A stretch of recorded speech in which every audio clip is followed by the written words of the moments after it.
Realme.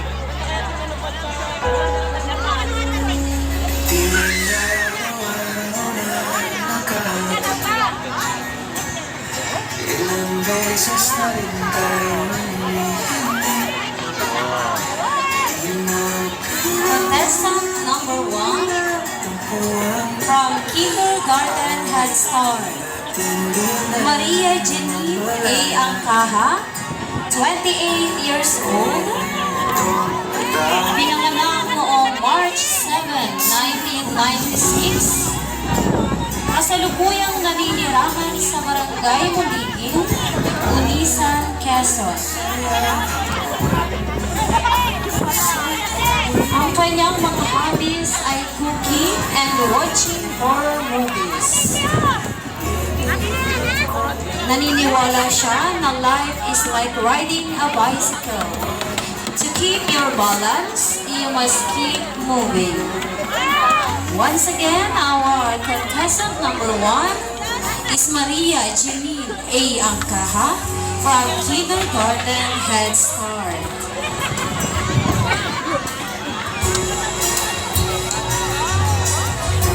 Contestant number 2 is Axelby Berlusa Amular, 25 years old,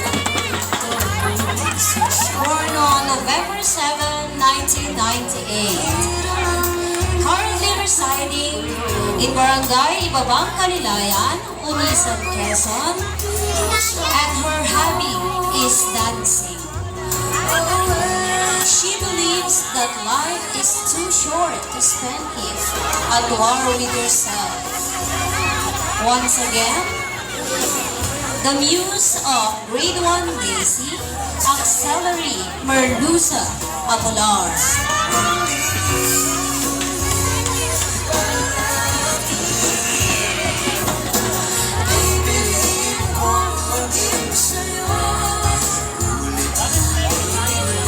Contestant number 3, Charlene A. Del Pilar, a 28 years old mom, born on October 10, 1985. Currently residing at Sitio Core Housing, Barangay Ibabang Kalilayan, Unisan, Quezon.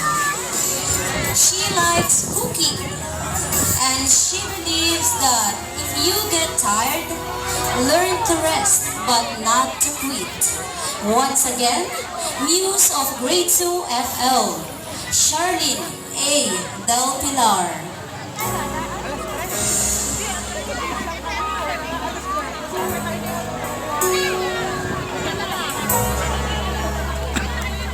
Contestant number 4, Maria Wina L. Ayala, a 32 years old man, born on October 31, 1991. Currently residing at Barangay F. De Jesus, Unisan, Quezon. Her hobbies are eating, dancing, and singing.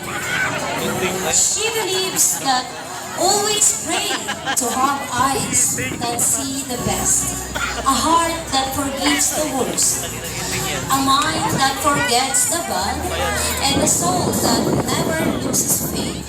Once again, the muse of grade 3 Marigold, Maria Wina L. Ayala. Anong habit? From grade 4 FL, Huwag ka naka-live ito. Maria Cristina Garcia Tolentino, 37 years old, born on January 20, 1987, from Balanacan, Unisan, Quezon.